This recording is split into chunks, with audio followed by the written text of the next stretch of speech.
González, ¿qué tal? Profe, pero ya parece que la grabación se inició. No, yo ya la puse a grabar ya. Listo, empezamos pues.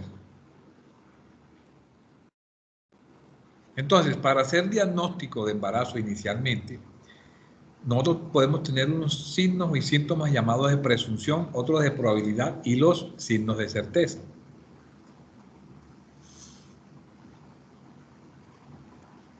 Signos y síntomas de presunción pueden ser modificaciones que podría ocasionar una gestación sobre el organismo, pero que no son diagnósticos de embarazo. ¿Por qué? Porque también pueden presentarse en otros estados fisiológicos o patológicos. Por ejemplo, edema en los miembros inferiores se puede presentar en la mujer embarazada, pero también se puede presentar en otros estados patológicos. Aumento de la presión o del aumento del tamaño de las mamas en la mujer también se podía presentar en otros estados. Entonces, son signos de presunción. Signos de probabilidad que también se presentan en algunos órganos reproductores, pero que no son exclusivos de embarazo. Y ya sí un signo de certeza, que es cuando ya se puede percatar uno de manera irrefutable que hay la presencia, en este caso la presencia del feto, de manera irrefutable. Entonces en ese caso ya podemos dar un signo de certeza.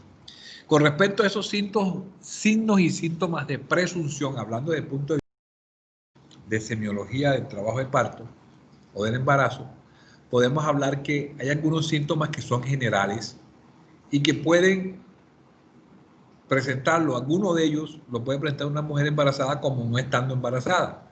Entonces puede haber mareos, lipotimia, somnolencia, porque son síntomas de presunción, astenia, irritabilidad, aumento de la temperatura basal, pero sin llegar a fiebre. Puede haber amenorrea, y no necesariamente la mujer que tenga amenorrea porque está embarazada. Hay muchos otros factores que pueden producir amenorrea, o sea que la mujer no tenga menstruación por un periodo mayor a 6 meses. Pueden haber también síntomas gastrointestinales como náuseas y vómitos, aumento del apetito, sea polifagia, cialorrea, sea aumento de salivación, alteraciones del gusto y del olfato. Pueden haber síntomas urinarios como por ejemplo polaquiuria o tenesmo, o sea polaquiuria que es orina poquita y frecuente, y tenesmo es esa sensación que queda como con ganas de seguir orinando. Puede haber cambios en las mamas como la tensión mamaria, o a nivel cutáneo puede haber manchas en la piel, en la cara, como el cloasma, o acentuación de la línea oscura a nivel de la línea media abdominal, que también podría ser sugestivo, un síntoma de presunción de embarazo. Con respecto al cese de la menstruación, si nosotros tenemos una mujer que está en edad fértil, Profesor, sí, dígame. ¿puedes repetir la anterior donde dice la alteración de la línea? Eso no lo entendí. Línea morena abdominal, o sea, la línea central, el rafé abdominal. Ahí donde nosotros tenemos una línea central en el abdomen que en las mujeres con el embarazo se puede aumentar en color, se puede acentuar, ¿ya? Ahora sí. Sí, señor, sí, ahora sí. En el caso, por ejemplo, del cese de la menstruación, aquí hay que hacer unas consideraciones especiales con respecto a esto. En una mujer que tenga una súbita interrupción de la menstruación, ¿sí? Que sea sana en edad reproductiva y que antes venía con menstruación cíclica y predecible, y además de eso, que tenga su compañero sexual, es muy sugestivo de embarazo, ¿sí? Pero hay que tener en cuenta que los ciclos menstruales, la mayoría de las mujeres no son cíclicos, varían entre una mujer y otra, incluso pueden variar en la misma mujer. Y que amenorrea no es una indicación confiable de embarazo. Si la mujer no tiene menstruación, no quiere decir que está embarazada. Y puede suceder todo lo contrario.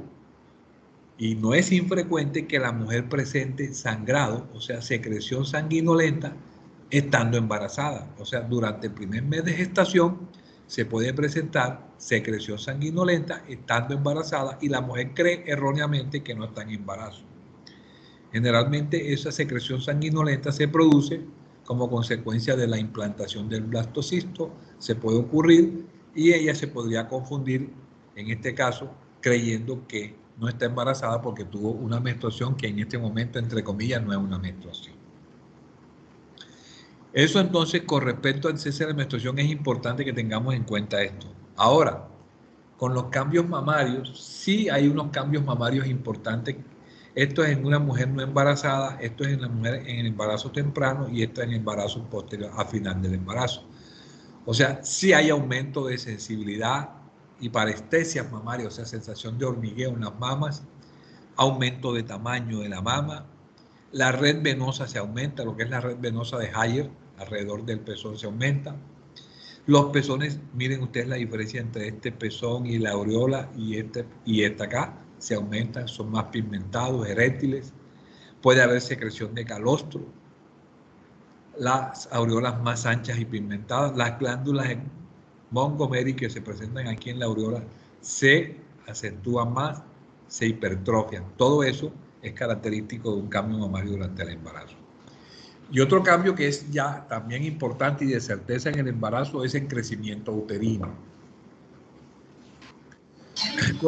Sí, hay un micrófono por ahí prendido. Con respecto al crecimiento uterino, hay que tener en cuenta lo siguiente. El útero comienza, lógicamente, el fondo del útero comienza a crecer de abajo hacia arriba. Entre la semana 12 de gestación y la semana 20, es importante tener en cuenta que es la etapa donde más rápido crece el útero. Fíjense ustedes que el útero entre la semana 12 y 20 tiene un crecimiento aproximado de 2 dedos cada 2 semanas. O sea, crecen 2 deditos cada 2 semanas hasta la semana 20. Y de la semana 20 hasta el parto crece aproximadamente 1 dedo cada 2 semanas. O sea que el crecimiento más rápido que se presenta es hasta la 20ª semana, crece muy rápidamente y luego sigue creciendo, pero en forma más lenta. ¿Esto cómo se sabe? Esto se sabe cuando se hace el control prenatal, que la mujer debe ir al control, se le ponen citas y allí se va observando cómo va creciendo el útero y si hay algún trastorno, podríamos imaginarnos si el útero deja de crecer, ahí hay que hacer los exámenes necesarios, por lo menos una ecografía, para determinar cuál es la causa de que el útero no siga creciendo o porque crece de forma exagerada. Signos de probabilidad también. Hay un señor de Braxton Hicks que encontró que la mujer podría presentar, aún sin saber que está embarazada, a partir del segundo trimestre, o sea, del cuarto mes, que es muy raro que una mujer en el cuarto mes no sepa que está embarazada. Estos otros signos ya de probabilidad de embarazo es las contracciones de Braxton Hicks, que son contracciones que presenta el útero, pero son irregulares, a intervalos y son indoloras, no son dolorosas, no generan ningún problema para la mujer. Y el peloteo fetal es que cuando se hace el examen ginecológico, se hace tanto vaginal y nosotros llegamos al fondo del saco posterior del cuello uterino, podemos palpar partes fetales. Eso es muy poco frecuente que se determine el peloteo fetal. Otro signo ya de certeza, este sí es un signo de certeza, miren ustedes, es la identificación del latido cardíaco. Lógicamente, el latido cardíaco fetal ya es un signo de certeza de embarazo. Normalmente la frecuencia cardíaca fetal está entre 120 y 160 latidos por minuto. Son clínicamente auscultables con este estetoscopio que se llama estetoscopio de Pinar entre la semana 16 y la 20, pero si utilizamos un equipo más avanzado que es el método Doppler, ya a las 7 semanas de gestación pues se puede registrar la frecuencia cardíaca fetal por el método de Doppler.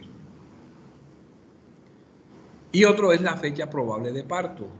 Hay dos reglas, la regla de Wall y la regla de Dargele, y hay una pequeña diferencia entre estas dos reglas. En la regla de Wall se suman a la fecha de la última regla, se le suman 10 días y se le restan 3 meses al mes en el cual tuvo la regla la paciente. Pues si la fecha de la última regla fue el 14 de abril, al 14 se le suman 10 y nos da 24 y se le restan 3 meses a abril, quedaría en enero. En cambio que la de Naegele es igual, pero en el sentido de que en Naegele solamente se le suman 7 días a la fecha de la última regla y se le restan 3 meses para determinar la fecha probable de parto. Yo creo que no hay ningún inconveniente en estas reglas. Pregunto. En la fecha probable de parto. No, profe. Listo. Y entonces aparece una herramienta fundamental, no solamente para el control del embarazo, control prenatal, sino para el control del trabajo de parto, que son las maniobras de Leopold.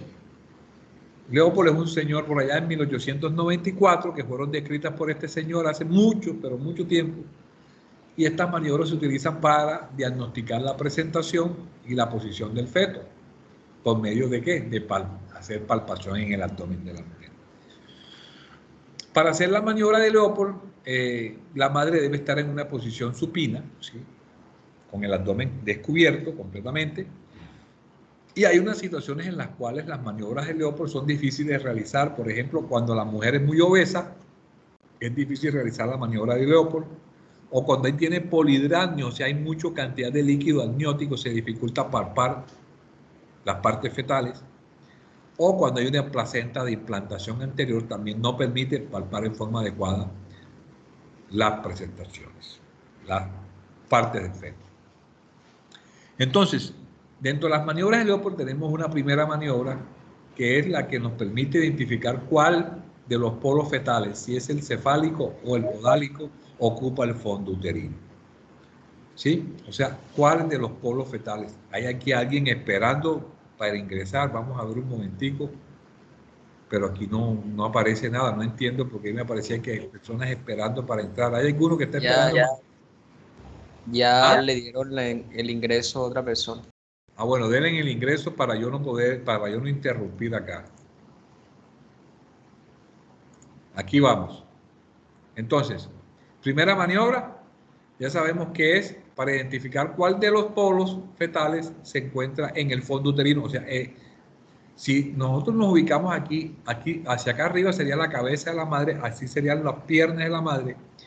Aquí supongamos que está en presentación cefálica, entonces las nalgas estarían para acá arriba. Entonces, nosotros nos colocamos frente a la madre y vamos a rodear el fondo uterino con ambas manos, vamos a tocar y las nalgas se palpan como un cuerpo nodular muy voluminoso, mientras que la cabeza, si estuviese la cabeza aquí, es una estructura dura, redondeada y con movilidad. Entonces, si de entrada nosotros al tocar aquí el polo fetal en el fondo uterino encontramos que es una superficie lisa, nodular, voluminosa, ya sabemos que está las nalgas, o sea que ya podemos inferir, palpando el fondo uterino, que la presentación está cefálica, o sea que la cabeza está hacia abajo. Luego, la segunda maniobra es para ver la posición, ¿sí? Para determinar la posición del dorso fetal. Si el dorso fetal está hacia la izquierda o está hacia la derecha de la madre. Y es importante esto. Primero les voy a decir cómo se identifica el polo fetal. Si la superficie es dura, lisa y resistente, es el dorso, que es duro y liso. Si se tocan pequeñas partes y es móvil, en este caso están las extremidades. Entonces, la segunda maniobra lo que nos permite determinar es la posición del dorso fetal con respecto al eje longitudinal de la madre. El dorso fetal está del lado izquierdo o está del lado derecho. Y esto es importante determinarlo, porque cuando nosotros vamos a colocar el estetoscopio para hallar la frecuencia cardíaca fetal, el estetoscopio se coloca directamente en la zona donde se encuentra el dorso fetal, porque ahí se puede transmitir más fácilmente la frecuencia cardíaca fetal.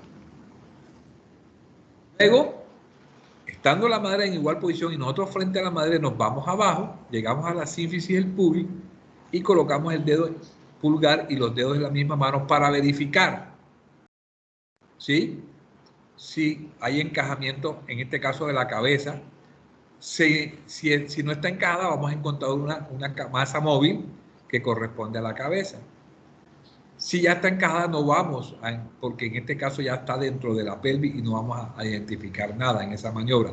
Además que con esta maniobra, la tercera maniobra, nosotros corroboramos lo que ya habíamos encontrado con la primera. O sea, en la primera habíamos encontrado por la palpación que en esa parte están las nalgas, entonces vamos a corroborar que la posición en la tercera maniobra que está es la posición cefálica. Y por último vamos a ver el encajamiento. Entonces, para el encajamiento nos vamos a poner, a darle la espalda a la madre, aquí, hacia acá estarían las piernas de la madre, acá la cabeza de la madre, y nosotros le vamos a dar la espalda a la madre y nos vamos para la parte posterior, por arriba de la sínfisis y el pubis. Si esta es la presentación, miren cómo colocamos los dedos de cada mano, lo colocamos de un lado y del otro lado. Y vamos a ejercer una presión profunda en dirección al eje de la entrada pelvis, de la pelvis. Entonces, en caso tal, que es lo que ustedes miran aquí, todavía no está encajada la presentación, quiere decir que no ha entrado a la pelvis, entonces la cabeza está en ese sitio y yo no podría unir este dedo mío con estos dedos porque se atraviesa la cabeza. O la nalga si está en presentación podálica. En caso de que ya pase acá a la pelvis, ya entró al segmento, el segmento fetal, ya entró a la pelvis menor de la madre, entonces ya yo podría unir fácilmente estos dedos porque ya no se me está atravesando aquí. Y yo de esa forma miro si está encajado o no está encajado. Aquí están resumidas las 4 maniobras. Primera, me voy al fondo mirando hacia la madre y determino qué parte del polo fetal está aquí, si es las nalgas o es la cabeza. Segunda, miro la posición del dorso con respecto al eje longitudinal de la madre. En este caso el dorso está del lado izquierdo de la madre. Tercero, verifico lo que ya había sospechado acá arriba, que la presentación está encefálica porque hay un baloteo de la cabeza en este sitio. Y por último, determino si está encajado. Si no está encajado, la cabeza se me atraviesa aquí y yo no puedo unir este dedo mío con este otro dedo. Si ya está encajado, pasó y puedo unir fácilmente mis dedos sobre la sínfisis del pubis. Y esas son las maniobras de Leopold. ¿Por qué es importante esto? Porque si usted está en un puesto centro de salud, supongamos, y llega una paciente, usted está atendiendo y llega una paciente en la cual tiene, al examinarla, usted le hace tacto rectal, tiene 2 centímetros de dilatación, usted les hace las maniobras de Leopold y encuentra que aquí está la cabeza, o sea que el bebé no viene en cabeza hacia abajo, sino hacia arriba, o sea que viene en podálica. Y usted está por allá en un caserío, entonces usted no va a atender ese parto que viene en podálica, no lo va a atender en un sitio donde no hay las condiciones adecuadas, tendría que remitirlo a un centro de segundo nivel. Entonces ya con esa dilatación de 2 centímetros, usted a esa paciente la puede remitir fácilmente porque le va a alcanzar a llegar a un centro de segundo nivel para que le puedan atender su trabajo de parto o en su defecto una cesárea porque viene en una presentación inadecuada, viene en presentación podálica. Entonces por eso es que las maniobras de Leopold sirven, porque sirven para tomar decisiones. Profe. Sí. En caso tal que venga en posición podálica y no haya tiempo de remitirla ni nada, hay otras maniobras que uno puede hacer como para ubicarlo, que ya quede en posición cefálica y eso. No, cuando ya viene en posición podálica y no haya que hacer nada, es que las piernas del niño ya están afuera. ¿Sí? Ya viene avanzado, ya hay una dilatación, o que la dilatación esté en 8, 7 centímetros, el útero está dilatado, ya ahí, si tú la envías, lo más probable es que en el camino va a haber problemas. Entonces, ahí hay que atenderla. Hay una maniobra especial que es que se introduce la mano del examinador, del médico, por debajo del abdomen del niño que ya sacó las piernas. Entonces, introducimos la mano por debajo del abdomen, por debajo del pecho y llegamos a la parte anterior, llegamos a la boca, al mentón y le flexionamos la cabeza. Al flexionar la cabeza, inmediatamente la cabeza cede, que estaba extendida, va a flexionarse y fácilmente sale por el canal del parto.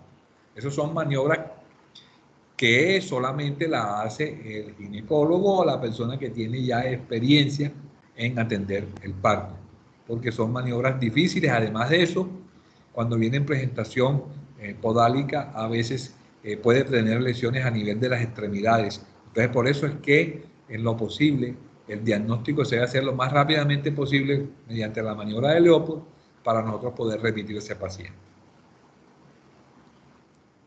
Gracias. Entonces tenemos que también hay otra herramienta, además de las maniobras de Leopold en el trabajo de parto para tomar decisiones, y otra herramienta que se utiliza para tomar decisiones es el borramiento y la dilatación del cuello.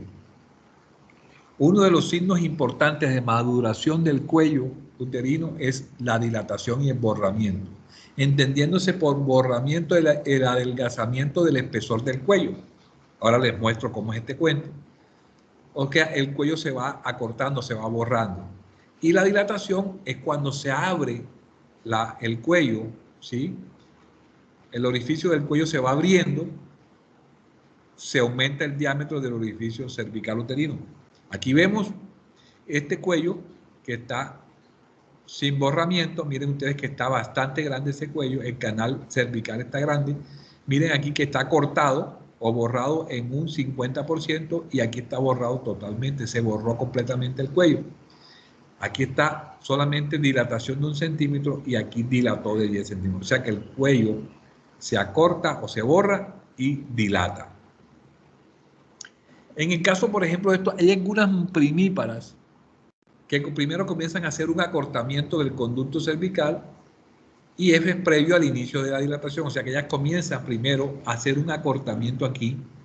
El cuello se va haciendo más delgadito, se va acortando y al mismo tiempo luego comienzan a producir dilatación del cuello. En cambio que en las multíparas, tienen varios hijos, son simultáneos tanto el borramiento como de la dilatación. Lo que sí es claro es que cuanto más esté borrado, o sea, más delgado esté el cuello, es maduración. Esto me está indicando que la maduración cervical es importante. Miren ustedes aquí, esto se llama dilatación. Usted mete el dedo en el orificio del cuello y dependiendo de lo que abra, aquí tenemos una dilatación de 4 centímetros. Y el borramiento es que tanto, si este cuello estaba por acá, ya va por aquí, se ha cortado en un 50%, le falta un 50% para cortarse completamente el cuello. Es importante, ya que tengo aquí dilatación y borramiento, decirles a ustedes que el factor principal, el factor fundamental para que se produzca la dilatación y la disminución del espesor del cuello, o sea, el borramiento, es las contracciones uterinas. Porque muchas embarazadas llegan con contracciones uterinas, pero las contracciones uterinas no son fuertes, incluso son muy irregulares y demoran mucho tiempo. Y ese tipo de contracciones uterinas nos favorecen la maduración del cuello, lo que hace que el cuello no se dilate ni se borre. Entonces, en estos casos hay que hacerle inducción del trabajo de parto. Ya en ese caso, como vamos a hablar más adelante, ya se convierte no en un parto eutóxico, sino distóxico, porque hay que hacerle una inducción. Y la dilatación, ya cuando está completa, sale el feto en forma adecuada y como les dije en el borramiento, a mayor dilatación, más avanzado se encuentra el parto, también lo mismo. Aquí vemos un ejemplo claro para que me entiendan mejor lo del borramiento. Esto es un cuello uterino largo, miren que está bastante grueso ese cuello uterino, más o menos una longitud de 4 centímetros de espesor del cuello. Aquí estaría la cabeza del feto, la presentación. Y aquí vemos cómo el cuello ya pasó de tener 4 centímetros a 2 centímetros, o sea que ya está en borramiento parcial, ya disminuyó 2 centímetros. Y aquí está borramiento total del cuello. Miren cómo adelgazó el cuello para poder dilatar. Entonces adelgaza y ya comienza el proceso de dilatación. En la medida que va dilatando, se va borrando más el cuello. Y aquí hay 3 centímetros de dilatación y aquí tenemos 8 centímetros de dilatación. Aquí vemos un cuello completamente sin borrar, está grueso, miren ustedes el cuello grueso y no hay dilatación del cuello, no está dilatado. Aquí vemos ya que se borró, miren ustedes que era así de ancho, ya quedó así de delgadito y además de eso ya comenzó a dilatar 1 centímetro, 5 centímetros de dilatación y aquí los 10 centímetros de dilatación para que salga la presentación. Bueno, entonces ya habíamos hablado que tenemos las maniobras de Leopold como una herramienta importante en el control de trabajo de parto. Hablamos de la dilatación y borramiento también como una herramienta importante que nos permite tomar decisiones adecuadas. Y también hay que hacerle seguimiento a la fetocardia, a la frecuencia cardíaca fetal, como habíamos hablado anteriormente, que es un signo de certeza de embarazo. Se coloca el estetoscopio de Pinar y como yo les había dicho, cuando hicimos las maniobras de Leopold, el estetoscopio de Pinar se coloca en el lado del dorso. Ya usted encontró en en las maniobras de Leopold que el dorso del niño estaba del lado izquierdo, y usted sabe que va a colocar el fonendoscopio, el estetoscopio de Pinar, lo va a colocar de ese lado, buscando que se transmitan las pulsaciones del corazón a ese sitio. En caso de que ahora usted hizo también Leopold y encontró que estaba en presentación cefálica, o sea, la cabeza hacia abajo. Si la presentación es cefálica, usted va a colocar el fonendoscopio de Pinar en el dorso, a mitad de camino entre el ombligo en la madre y la espina ilíaca anterosuperior, pero del lado del dorso, donde se encuentra el dorso, o sea, la espalda del bebé. Y si la presentación es en podálica, entonces cambia, porque la cabeza no va para aquí, sino que va para acá arriba. Entonces, en este caso, se coloca el estetoscopio de Pinar alrededor del ombligo, a nivel del ombligo. De esa forma, nosotros podemos buscar la frecuencia cardíaca fetal, que es un indicador importante y nos está determinando la viabilidad del producto del feto. Si hay algún problema, se puede manifestar. Si hay sufrimiento fetal, se puede disminuir la frecuencia cardíaca fetal por debajo de 120, o también se puede aumentar por encima de 160, lo que nos está hablando que hay sufrimiento fetal. Entonces, hablando ya del parto normal, acuérdense que el parto es el tránsito del contenido de la gestación desde la cavidad uterina hacia el exterior del organismo materno. Ese es el parto. Y para ver un trabajo de parto se necesita un trabajo, y el trabajo vital aquí es las contracciones uterinas. Las contracciones uterinas son las que hacen que se madure el cuello uterino. ¿Y cómo se madura el cuello uterino? Con borramiento y dilatación. ¿Sí? Pero también las contracciones uterinas, que son intensas, en ese momento me van a ayudar a la expulsión del feto a través de la vagina y la vulva, y a la expulsión de los anexos fetales. Y es lo que vamos a trabajar de aquí en adelante. Entonces, ¿cómo clasificamos el trabajo de parto? Según su duración, en general, existe un parto a término, un parto pretérmino y un parto posttérmino. Entendiéndose por parto pretérmino aquel que va desde la semana 37 a la 42ª semana de gestación. El pretérmino que va desde las 21 a 36 semanas, o sea, está prematuro. Y el posttérmino que va después de las 41 semanas de gestación. Si ustedes miran aquí, el parto pretérmino está de 21 semanas en adelante. O sea que de 20 semanas hacia atrás no se habla de parto pretérmino, sino de aborto. El aborto está considerado hasta la semana 20, que puede ser un aborto espontáneo o un aborto inducido, pero es hasta la semana 20.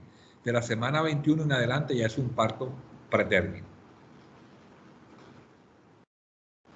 Según el comienzo, puede ser parto espontáneo o parto inducido. El parto espontáneo es aquel que la mujer lo inicia sin ningún tipo de maniobra quirúrgica ni ningún tipo de medicamento para lograr la expulsión del producto. No hay ninguna ayuda, solamente espontáneo en la madre. Y el parto inducido o estimulado es cuando ya es necesario iniciar las contracciones en trabajo de parto mediante medicación, porque la mujer no fue capaz, no pudo, no fue importante las contracciones que hace, y esas contracciones no fueron capaces de madurar el cuello uterino. Entonces, en esos casos hay que darle un inductor que estimule la contracción del útero. Y según la finalización, fíjense ustedes, según la finalización, el trabajo de parto se podría llamar parto eutóxico y parto distóxico. El parto eutóxico es aquel que es normal, de una presentación normal, que no necesita ser estimulado, que es espontáneo, en una, o sea, de cabeza, de vértice, y no aparece ningún tipo de complicación durante la o sea, un parto completamente normal. Todo lo que se aleje de ahí es un parto distóxico, en que hay que hacer maniobras o intervenciones quirúrgicas para la finalización del parto. Entonces, si yo le digo a usted que a una mujer hay que hacer una cesárea, eso es un parto distóxico, porque ya hubo que hacer una cirugía, una maniobra, una intervención quirúrgica para poder terminar el parto. Entonces, periodos del parto. Entonces, vamos a hablar de los periodos. Y hablamos de un primer periodo del parto, que es el periodo prodrómico. El periodo prodrómico es aquel en la cual ocurre una serie de cambios a nivel uterino, como por ejemplo disminución de la altura uterina, comienza a comenzar a madurar en forma el cuello y el inicio de la actividad uterina regular. es la mujer cuando siente esas primeras contracciones uterinas. Ahí este periodo prodrómico se caracteriza por la expulsión de lo que se llama el tapón mucoso, que es una estructura que se interpone entre la gestación y el exterior, el contenido de la gestación y el exterior.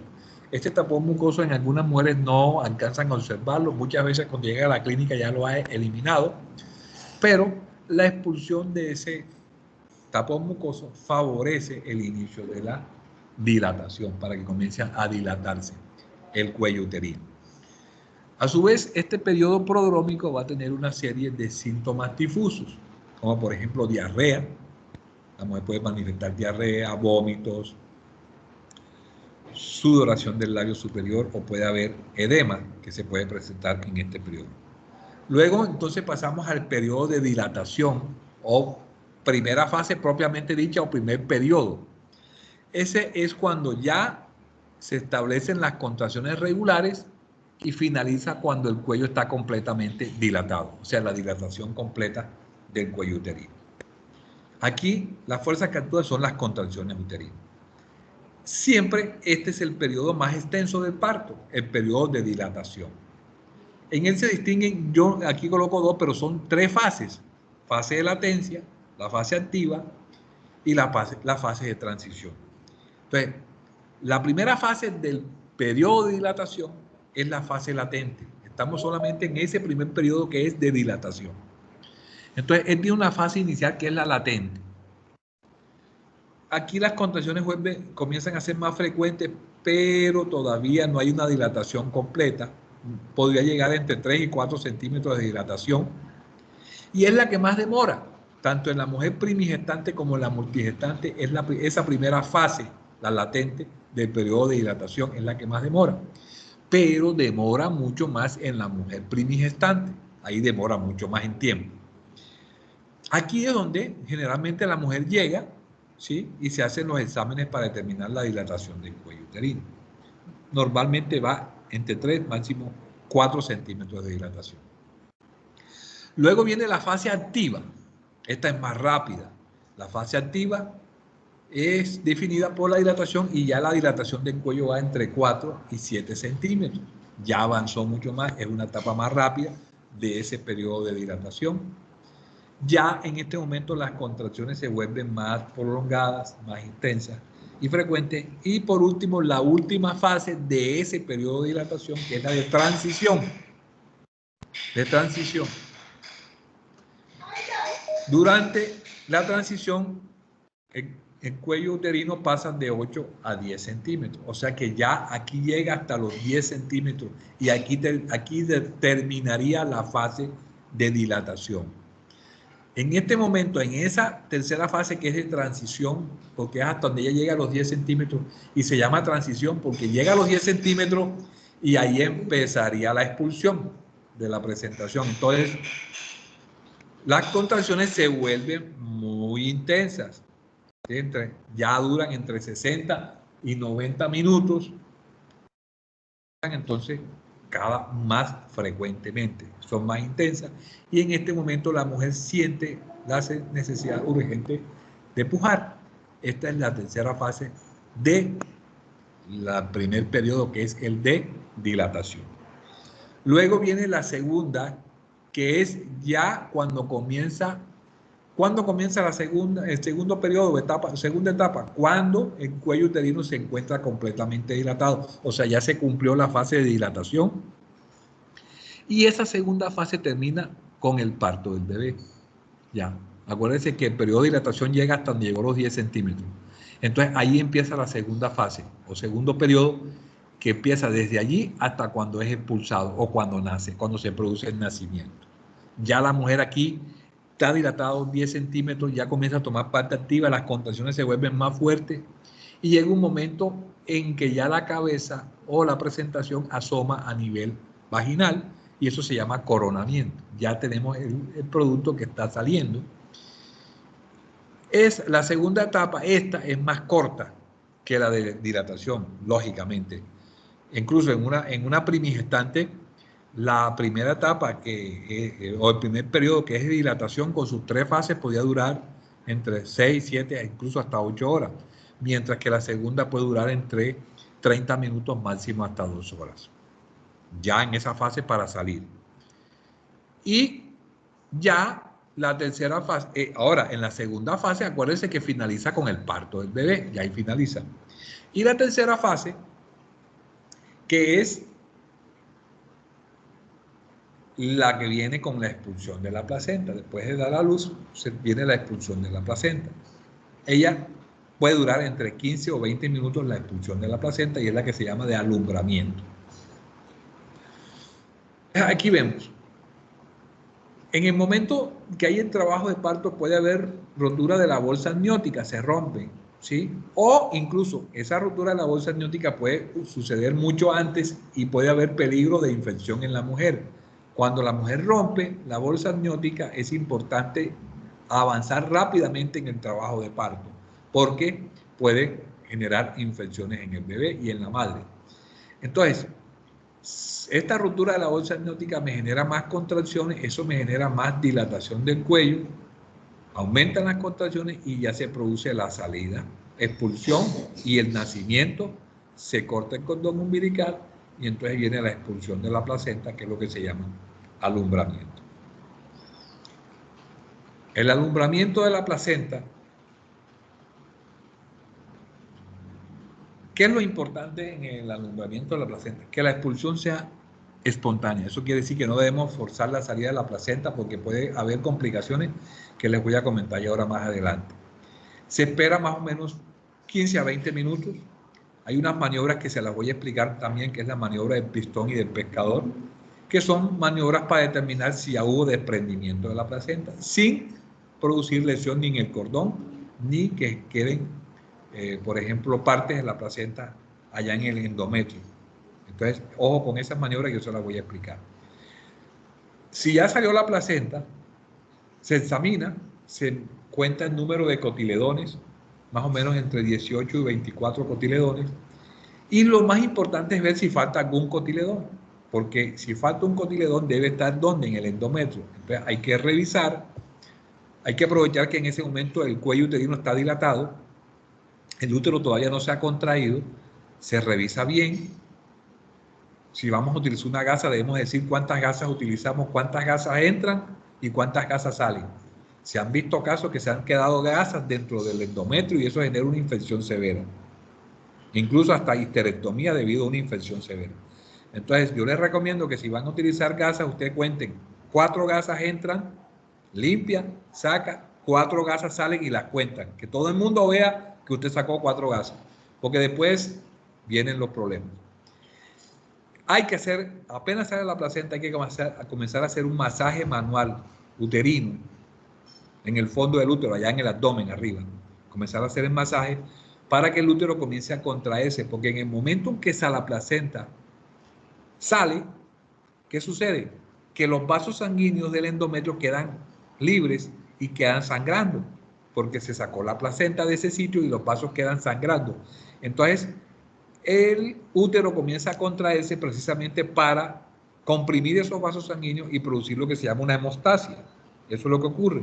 Entonces, por eso se hace el masaje uterino manual. En algunas mujeres se puede presentar una complicación de esto. Es lo que se llama la atonía uterina, en el cual la mujer no hace contracción, el útero no alcanza a contraer y esos vasos quedan sangrando y puede producir un shock hipovolémico en la mujer. Por eso es que si ustedes miran la guía que les mandé yo del ministerio, que es para la atención del trabajo de parto, ahí son muy claros de que toda madre que va a pasar a trabajo de parto tiene que pasar canalizada.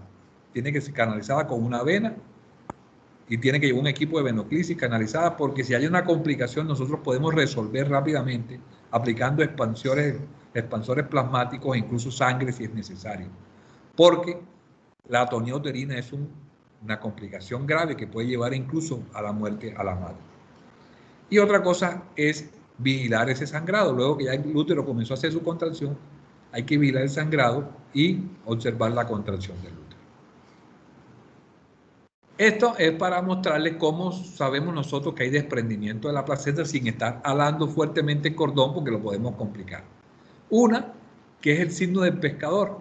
Muy sencillo, usted agarra el cordón umbilical por acá y con la otra mano va a hacer presiona y suelta en el fondo del útero. ¿Qué sucede? Si la placenta está pegada todavía al fondo del útero, cuando usted presiona y suelta, el cordón sube y baja. Por eso se llama signo del pescador. Pero en el caso como que ustedes ven aquí, que ya la placenta se desprendió de aquí, al hacer usted este movimiento hacia arriba y hacia abajo presionando, ya el cordón no se mueve. Esto es un signo inequívoco de que ya el cordón umbilical, ya la placenta se soltó y usted puede hacer una tensión leve y ya el cordón umbilical sale. O la otra maniobra, que es la maniobra de Kirchner, en la cual usted presiona a nivel suprapúbico, ¿sí? A nivel suprapúbico como un pistón, presiona aquí y si está pegada a la placenta, sube y baja el cordón. Si la placenta está suelta, el cordón no se mueve y esto es un signo de que ya la placenta se desprendió y usted puede hacer una tensión suave y el cordón sale y la placenta sale completamente. Aquí vemos la maniobra prohibida, la tracción umbilical. Si usted tracciona fuertemente el cordón o se produce un alumbramiento incompleto, o sea, sale parte de la placenta, la otra queda allí produciendo una infección severa, o se rompe el cordón, o se produce una inversión uterina. Es como si usted cogiera el útero como un guante y lo volteara al revés. Eso se llama inversión uterina, que es un problema grave. Con respecto a los tipos de placenta, normalmente la placenta se implanta de esa forma en el endometrio. Aquí tenemos el miometrio, este es el endometrio, esta es la placenta, ella se implanta aquí, normal, al lado de él, no sobre el agujero cervical, sino al lado del agujero cervical.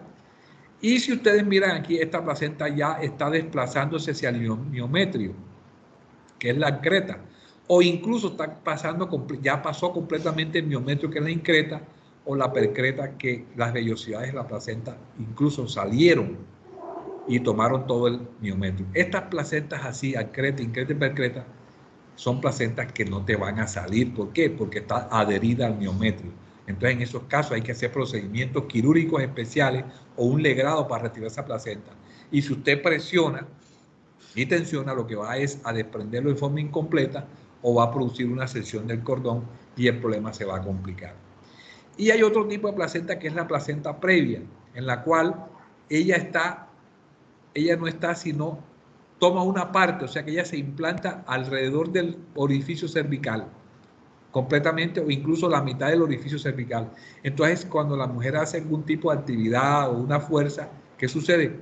Que va a sangrar. Y eso es una de las causas más frecuentes de sangrado en el tercer trimestre del embarazo.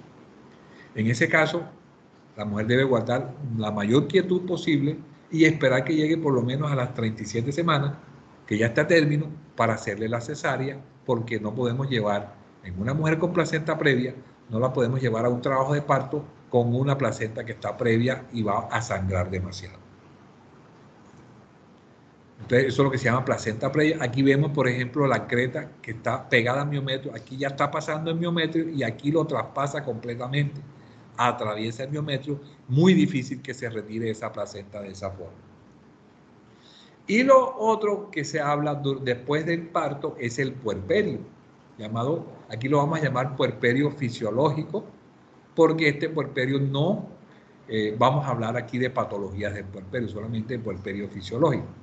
Entonces lo podríamos definir como un periodo de transformaciones progresivas de orden tanto anatómico como funcional que hacen regresar paulatinamente todas las modificaciones del embarazo hasta casi restituirlas a su estado primitivo. Las mamas, los órganos genitales, todo esto se va a transformar nuevamente hacia su estado inicial. Esto comprende un lapso que va entre 45 a 60 días y aquí lo definen y ustedes en el documento que les envié del ministerio también están definidos los tipos de puerperio. Se habla de un puerperio inmediato que es el que ocurre en las 12 horas después del parto, ¿sí? Sí, es donde ocurre la máxima involución de los órganos genitales. Ya aquí las actividades aquí son más que todo dirigidas a controlar si hay sangrado, a observar cómo el útero está formando, se contrae el útero y forma lo que se llama el bolo del útero para que no siga sangrando. Luego, el puerperio mediato que va hasta los 10 días, el puerperio alejado, que va hasta los 45 días, y aquí generalmente aparece la menstruación. Y por último, el puerperio tardío, que se va hasta los 60 días y pues es prolongado con la lactancia. Con la lactancia materna se puede prolongar ese puerperio. Entonces, eso era lo que les iba a comentar sobre el trabajo de parto. Espero que les haya gustado el tema y que tengan inquietudes. Si tienen alguna inquietud o pregunta, la pueden hacer sin ningún tipo de inconveniente. A ver, jóvenes. ¿O se durmieron toditos? Aquí estamos. Ajá, cuéntenme. Yo creo que fue bastante claro.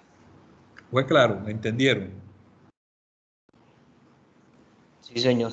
Bueno, acuérdense que eso tienen que ustedes complementarlo con el material que les mandé yo de las guías del ministerio sobre trabajo de parto, guía de atención del trabajo de parto, y lo deben complementar con el video que les envié. Ese video, pues hay cosas que yo no dije aquí y que se pueden complementar muy fácilmente con lo que ustedes vean en el video.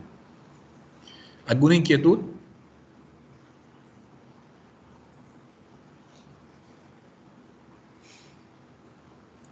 Bueno, no hay inquietud. Aquí me llegaron todos los 24. Muy bien, están todos. ¿Listos, jóvenes? ¿No hay ninguna duda? No, señor. Bueno, listo. Profe, el caso clínico, no, mentira, el trabajo que usted dijo que era sobre semiología del trabajo de parto, ¿eso solamente es para los que van perdidos o los que quieran lo pueden hacer?